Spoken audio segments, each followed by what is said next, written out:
Welcome to Industry Insights with Route Consultant, your front row seat to the fast-moving world of logistics and beyond.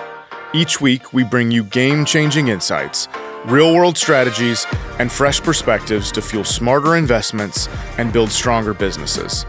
Join us as we sit down with expert guests to explore emerging trends and pressing topics across a wide range of industries. This is Industry Insights. Today's guest is Chad Johnson, Vice President of Franchise Services at Flour Foods. And now, Chad, you've been in the bread industry for over 30 years. So for anybody who's watching, if they've had Dave's Killer Bread or if they've had a Tasty Cakes, there's a good chance that you were a part of it, bringing that to them. And I know you've done everything from be a bread contractor yourself to communications to now leading franchise services across the country. So all kinds of things to dig into and talk about. But first, just welcome to the studio. Thanks for being here. Thank you. Glad to be here today and talk to people about the opportunities with our independent distributor program. Yeah. And so, like we talked about, you've been here for 30 years. You've been seeing this industry. But, if we go back to the beginning, if you think about it 30 years ago, was it really just the promise of free tasty cakes that drew you in, or if you think back on it? No, I wish that's what it was. So my family was in the baking industry. Okay. And so I grew up doing this since I could walk. I was with my father he had a bread route, and that's what he did. And then he worked his way up through the ranks, and albeit for a different company. Yeah. But I got it in my blood. I had a lot of friends that had family that was in the services, the military services. So, you call them Army brats, and I was considered a bread brat because my father moved us around a lot as a child. Many times, I think we had a total of 7 moves while I was in school. Okay. So very just for different bread routes, or what was the bread moves? No. So when we were based initially in Illinois, and he moved into management, and then he went into national accounts, moved to the Atlanta area, and then from then on, it just springboarded he had multiple bakeries that he was the president and general manager of. Okay. So just moves as he was needed, and for you were there the whole time and decided that was where you wanted to stay, I guess. Yeah. You get a knowledge base. Yeah, that's right? fair. And it really helps, and it makes you feel like you've got your sea legs day one. And for a lot of people, that's going to be, the hardest part is even figuring out what this is and how to get started. So for you, at least, that was the easy part. So did you immediately jump in as a bread route operator? Was that kind of the first step into the industry on your own? It actually was not. Okay. So when I was in college, so I could pay the bills. Yeah. I worked in a bakery. Okay. So I worked in manufacturing. I worked in distribution, so logistics. So I did a lot of the in-house stuff, never working in sales. And so since my father was in sales, that's what I wanted to do when I graduated from college. And he tried to dissuade me from that, tried to get me to go a different route. Although he was successful doing it, he thought his son should do something different. And so I dabbled for a while, went to work for a grocery chain, and it just wasn't for me. So I went back. I said, I'm going into the baking industry. And like I said, my dad worked for the competitor, and he said, Chad, if you're going to work in the baking industry, he goes, if you want a job, you can go to the work for the company that I work for. But if you want a career, you need to go to work for Flour Foods. Okay. Wow. Yeah. And that's a pretty strong vote of confidence from your father who's seen a lot of the industry. So I guess that meant enough where that's where you went. Yeah. And I mean, at that point in time, he had been in the business for over 30 years himself. Yeah. Okay. So, I think when we'll get into it later in terms of what the route distribution model looks like. But when you started, what was that process like when you kind of jumped into it? So when I started, I interviewed, and I was what they called an extra man. Okay. So I did anything from if you had somebody that was on vacation, I would run their route for them. If you had somebody that was out sick, I'd jump on that route. Or if there was an open route. I would run that. So there were some times that I was on the same route, running it day in and day out for consistent times, maybe 6-7 months, and then other times I was on a different route every single day. Okay, so I think just quickly, if you can, we're talking about a bread route. What does that really mean? Talk a little bit about this relationship between routes and a bakery like Flowers and how it works. Yeah, so the way it works is that the bakery is going to make the product. Mm-hmm. It's going to ship the product to a warehouse. And then at that warehouse, you have any number of territories or routes that operate out of it. It could be as little as 3, as many as, upper 20s. Mm-hmm. And what happens is all their product gets sent there. Bread products, snack cakes, tasty cakes, mm-hmm. all go there. And then the independent contractors come in, mm-hmm. and they get their load and they check it, make sure that everything, they're placing their orders for what they think their market needs. Okay. They're going to check, make sure everything is there. Then they're going to break down their product. And what I mean by that is they're going to go through every single product that's stacked there, make sure that everything is there, and then break it out by stop. And they're going to get a certain amount of each product. So you've got your Dave's Killer Bread, 21 whole grains mm-hmm. and seeds. You've got your Nature's Own honey wheat. So how many loaves of each of those did I order for that customer? Yep. I'm going to put it in stacks, load my truck with those products, and then I'm going to go out on the market and I'm going to sell in the product. Okay. So you're, in a lot of ways, you're ordering the bread based to fulfill needs at your stops.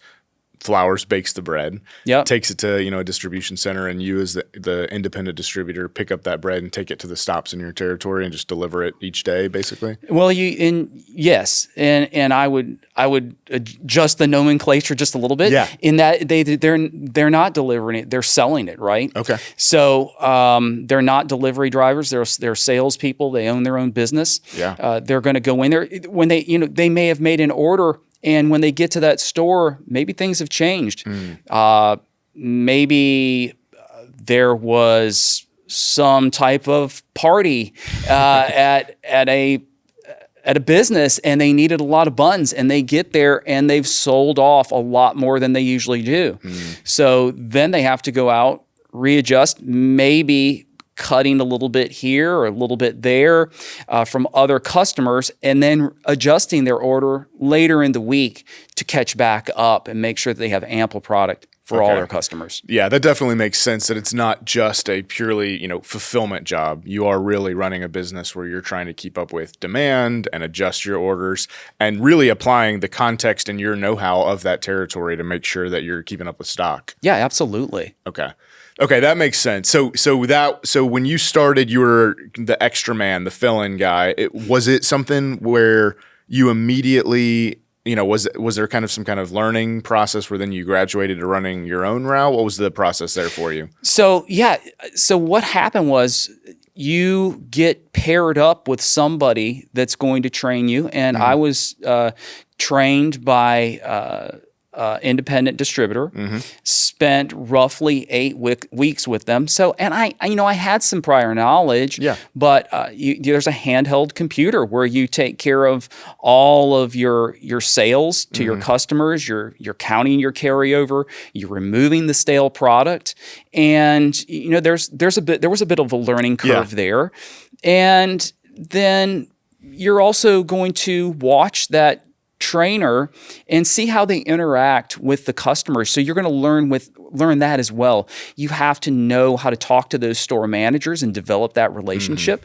because that's where you're going to have your big wins when it comes time to maybe get extra space, get better space for your product, or get display space and where those displays get placed. So the better the relationships, the better your business is going to perform, and the more money you're going to make. So I learned a lot, and it's it's a progression during that training time. You start off very, very slow. The first day is nothing but really watching and learning, and then slowly but surely you're checking the order, you're breaking down the order by your customers, and then you'll start using the handheld computer, and you just keep moving along, and eventually. The last week, you're going to run that territory all by yourself and make sure that you can go through all the ruminations and be able to run the business on your own. You're still going to have some hand holding. People are going to be checking to make sure that everything's going okay. You're not just thrown to the wolves, so to speak. But it's a process. What would you say is the hardest part about starting early on? The hardest part, and just being candid, is it's early days, right? I mean, you're getting up early, so I had to change my habits. I had to start going to bed a little bit earlier what's the typical hours? I would say a lot of times you're getting to the warehouse around 2:30 in the morning. Yep. And because your customers want to make sure that they are prepared for business when those consumers start coming in. And the landscape has changed a lot in the last 30 years. You think about Walmart with their pickers. Those pickers start picking at 5 a.m. So if you're not in business at 5 a.m., your product's not going to be picked, and it may be substituted for something else. Mm-hmm. Yeah, there's all kinds of things around digital e-commerce that I'm sure have changed the landscape quite a bit in recent years. Absolutely. I'd probably have to go through retraining again. Yeah, exactly. Okay, so if we think back on it, how long were you a route operator? How long was that your kind of your role at Flowers? 4 years. Okay. I did it for 4 years. Yeah. Once you've done this for 4 years, what made you decide to leave the independent model and take your next step with Flowers? It was just a progression. I was offered a promotion to come to Thomasville, and it was exciting to go to the corporate office. And I diverged completely from what I was doing. I went to work in HR. The woman who was in charge of the department, our department lead, who was Marta Jones Turner, she was getting ready to retire, and she came to me and she said, "Chad, I really think there is a gap in our communications with our IDPs, and I want you and I to become part of what was then distributor relations. And I want you to just do whatever is possible to help really bolster our communications to our independent distributor partners." And so we moved over to that group. And right about that time, Josh, Flowers was getting ready to celebrate its 100-year anniversary. Wow. And we had a big project. It was called Project Centennial. And it was to say, hey, you know what? Flowers has made it 100 years. We need Flowers to be around another 100 years. Right. So what do we need to do to move this ship to make sure that it's sailing the waters and able to just ride the tide for another 100 years? Yeah. And one of those things was we really need to reshape and redefine the distributor relations department. So we changed the name. The name became Distributor Enablement. Okay. And we got a new leader, Kelly Hernandez, who came in 2017. And we took the department and really took a hard look at it and what we could do to make sure that we had the proper people and the proper sub-departments, so to speak, in place to support our independent distributor partners. So we added a communications department. We added data analytics. We added operations coordinators at all the bakeries. And that worked well. It worked well. But Kelly's motto is that this is his org chart is always being reshaped, redefined to make sure that we're staying current Got it. And that's just both from a market environment and a data environment. He makes data-driven decisions.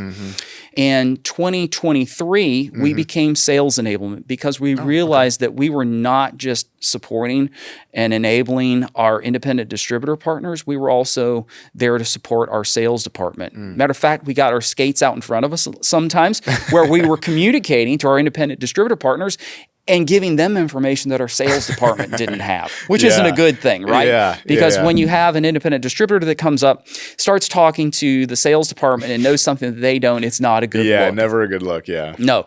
So we became the sales enablement department, and that's what we are now. Okay. And it works really well.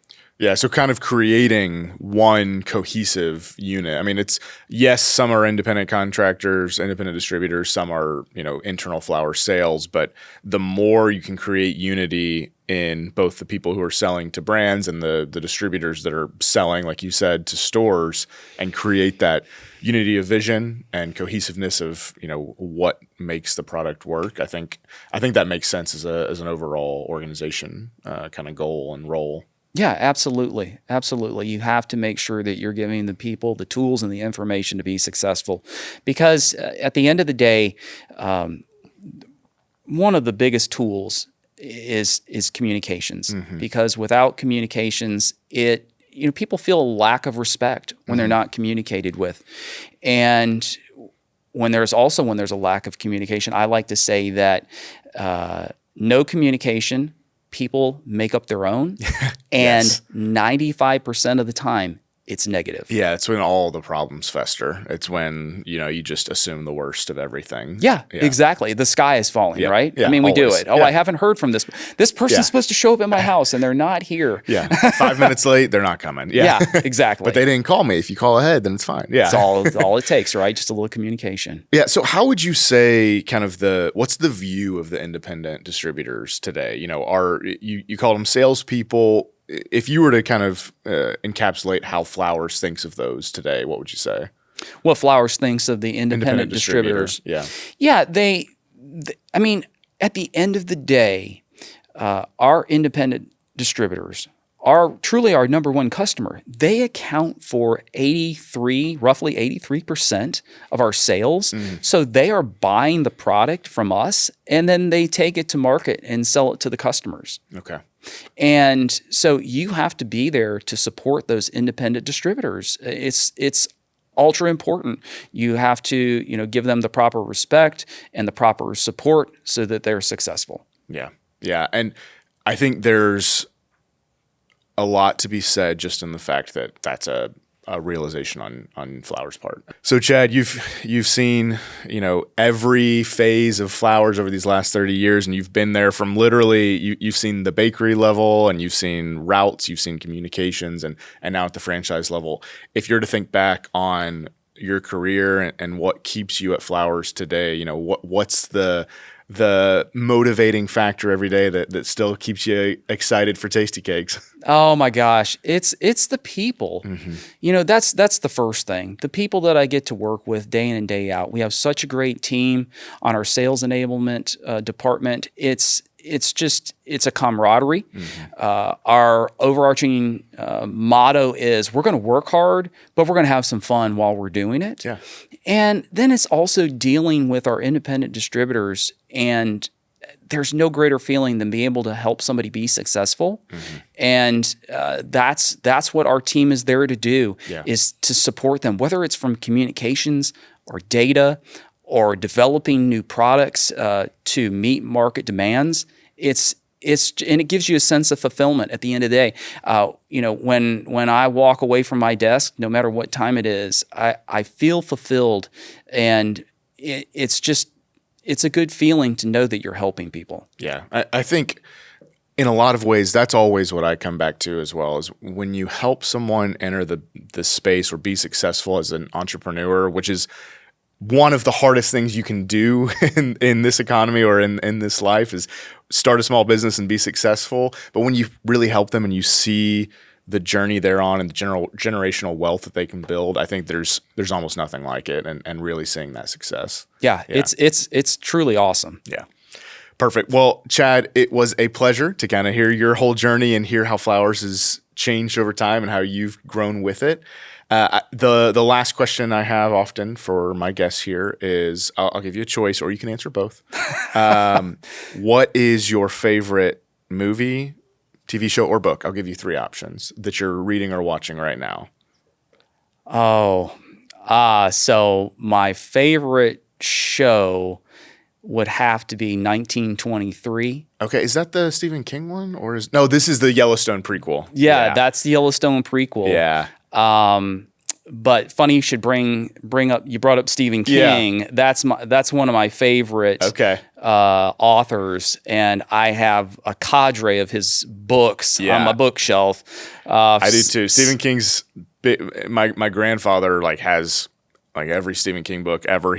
So he put them in front of me from an early age, which is a funny author to put in front of a small child with some of the themes that he writes on. But he's always been a favorite of mine as well. Yeah, I really enjoyed the Dark Tower series. I love the Dark Tower. It takes a while to really get that one going. I wanted to put it down so bad and stop. It's the only one, but my cousin was just a huge proponent and said, you've got to keep going. Do not stop. Because once you get about a quarter of the way through the first book, you've got it and you're hooked. And the first one's a weird one. Yeah.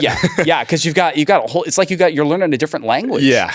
But the second time you read it is, if you haven't gone back and read the first book. Okay, good. Yeah. Yes. But I did see the other day that The Long Walk is being made into a movie, and it looks, at least from the trailer, it looked very... Yeah, I got burned on that Dark Tower movie, so I don't know if you ever ended up watching that. I didn't. Yeah, okay. Yeah, it didn't click for me. Yeah, it wasn't great, but the books, I'm still in progress on making my wife read them. She's gotten to the second one and hit a wall again, but I'm pushing her through it, so she'll get there one day. Keep working on it. Yeah. Perfect. All right, well, Chad, it was a pleasure. Thank you so much for being here and sharing all your insights. Yeah, thank you so much, Josh.